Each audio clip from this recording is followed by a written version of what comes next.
स्वाति जी, मेड़तास, श्री हरिवंश महाराज जी, आपके चरणों में कोटि कोटि प्रणाम। महाराज जी, मेरा प्रश्न है कि कर्म और धर्म में बड़ा कौन? कर्म करने वाले व्यक्ति के कर्म बहुत अच्छे हैं, एकांतिक सुना नहीं होगा, किसका है? हाँ, एकांतिक नहीं सुना होगा, इसलिए प्रश्न किया है, क्योंकि एकांतिक में कई बार ये चर्चा हो गई है। कर्म वही जो धर्म से युक्त हो।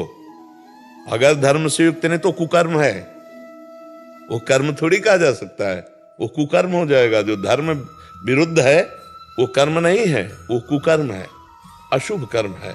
और जो धर्म से युक्त है उसे ही कर्म कहते हैं। तो ये जो भेद की कर्म और धर्म, ये सांसारिक शब्दों में है। शास्त्रीय शब्दों में धर्म युक्त ही जो क्रिया है उसे कर्म कहते हैं, और जो धर्म के विरुद्ध है उसे कुकर्म कहते हैं।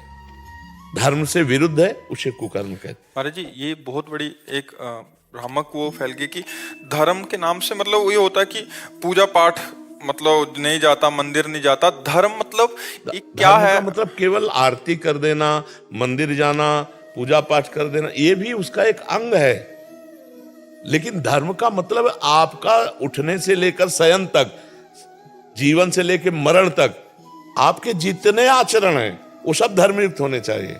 आपका उठना, आपका बोलना, आपका दिनचर्या, आपका खान पान, कार्यक्रम सब धर्म के अंतर्गत कर। अब जैसे एक अधिकारी है, उसका कर्म है निर्दोष को बचाना और दोषी को दंड देना। अब ये उसका धर्म है, धर्म से युक्त कर्म है। अब उसने निर्दोष को तो दंड दे दिया और दोषी को छोड़ दिया और रुपया ले लिया, अब ये कुकर्म हो गया। समझ रहे ना? अब धर्म का मतलब बहुत सब पूरा जीवन है, पूरा जीवन है। एक आदमी दौड़ के आपके पास है, हमें बचा लीजिए, वो आदमी मार रहा है। अब आपको तत्काल एक्शन में आना है, क्योंकि उस शरण में आ गया कि हम बचाने की सामर्थ्य रखते हैं, जितनी उतनी हम कोशिश करते हैं, और हम हंस करके उसको उसी के हाथ में उसको दे दिया जो मारने आ रहा था। अब ये हत्या हो गई आपके द्वारा। और जो अगर बचाने का प्रयास किया उसमें हमको भी कष्ट हो जाता है, तो लिखा है परहित लाग तजय जो देही संतत संत प्रशंसय तेही। दूसरे की रक्षा के लिए यदि हमारे शरीर को भी कष्ट हो जाता है तो सीधे भगवान की प्राप्ति होती है। जैसे जटायु जी ने, जब सीता जी ने पुकारा हा राम, तो जटायु जी को आवाज में ऐसे दर्द लगा कि जैसे कोई किसी को कष्ट दे रहा है। तो आकाश में उड़े तो देखा कि विमान पर सीता जी को लंकाधिपति रावण। जटायु पहचानते, ललका, ए दुष्ट, छोड़, ए पुत्री सीते, तू चिंता मत कर। और कहां रावण और कहां जटायु, त्रिभुवन विजेता रावण और जटायु। तो जटायु ने पंखों से मार के काट के फेंक दिया, पंख उसके घायल कर दिया। अब इतना ही बस था कि चोंच और पंख और पंजे इसी से प्रारो, तो चंद्रहास के द्वारा काट, दिव्य तलवार उसके पास काट, तो जे ही गिरा तो भगवान का चिंतन हुआ। ये आगे पड़ा जटायु देखा, सुमिरत राम चरण की रेखा।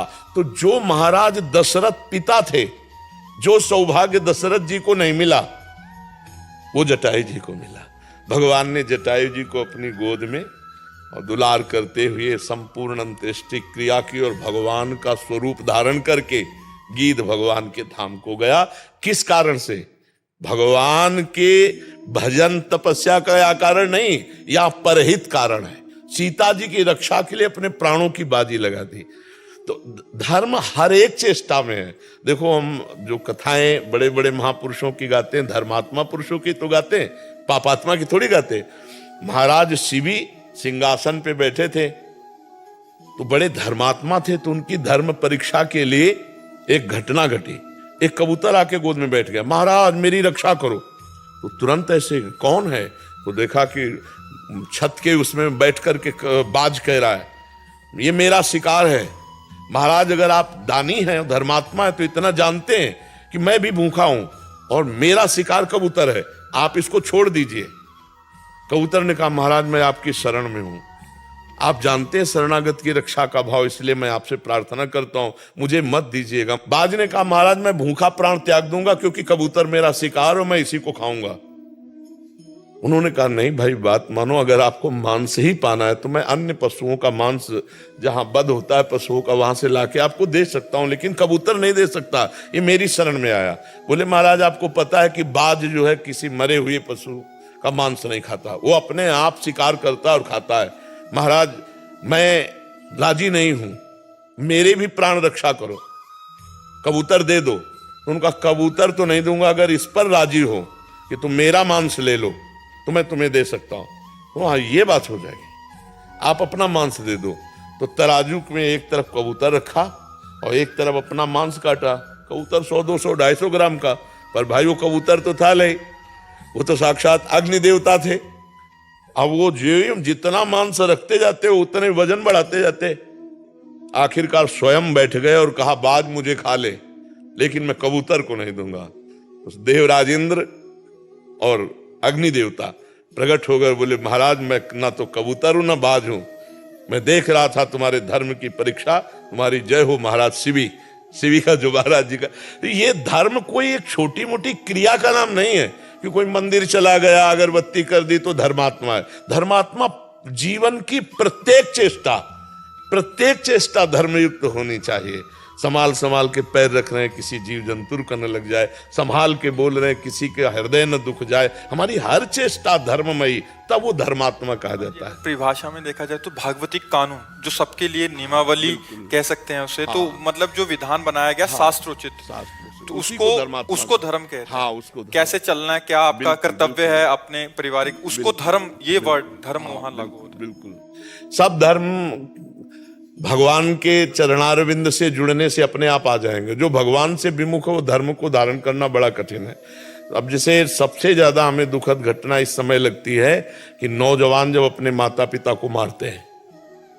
बड़ी शर्म की बात है कि हम रोज इस बात को जागृत करते हैं कि जिन माता पिता ने मुझे पाला पोषा, मतलब कितना गंदा हमारा व्यवहार माता जी के साथ रहा होगा, जब हमें ज्ञान नहीं सोच का, लघु शंका का, और वो गोद में लिए वहीं रख दिया, वहीं लघु शंका कर दी।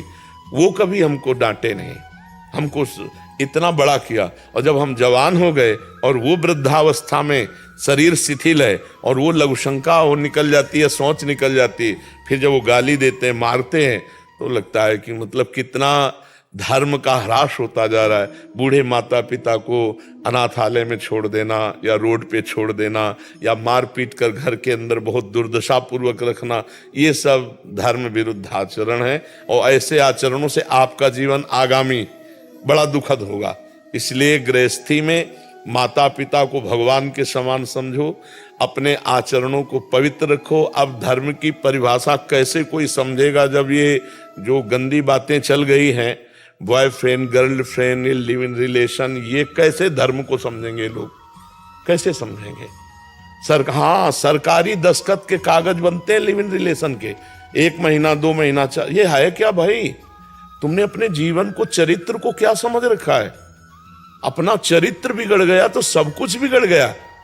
वो एक अंग्रेजी में वो था कि जिसका धन गया तो कुछ नहीं गया, स्वास्थ्य गया तो थोड़ा बहुत गया, और चरित्र गया तो सब कुछ चला गया। अब उल्टा है, धन के लिए वो चरित्र भी बेच सकता है आज का समाज जो है। तो इसलिए हमें लगता है अपने चरित्र को पवित्र रखना चाहिए, तभी हम धर्म को समझ पाएंगे। जब चरित्रहीन है तो फिर मूल ही धर्म का जो मूल चरित्र है, हमारे यहाँ चरित्र पूजा जाता है और चरित्र ही हीन हो गया। आज हमारा समाज चरित्र को नष्ट कर रहा है, अपने चरित्र को नष्ट कर रहा है।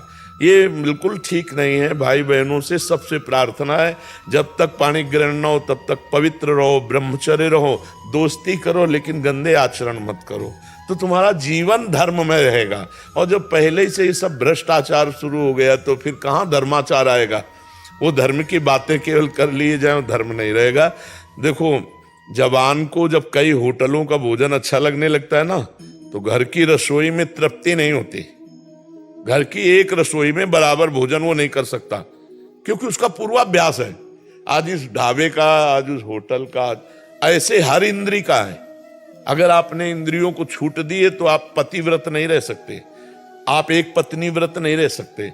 फिर आपकी गंदी आदत होगी तो दोनों में भेद होगा। फिर गृहस्थी किस काम की, पति कहीं, पत्नी का भाव कहीं, और रहे एक ही घर में रहे, ना प्रेम है ना दुलार है, तो फिर वो जिंदगी किस काम की? तो धर्म का मतलब होश संभालने से लेकर मृत्यु तक, जगने से लेकर सोने तक हर आचरण हमारे धर्म युक्त हो, तब तो वो कर्म होंगे, नहीं तो फिर कुकर्म बन जाएंगे। धर्म विरुद्ध आचरण कुकर्म बन जाता है।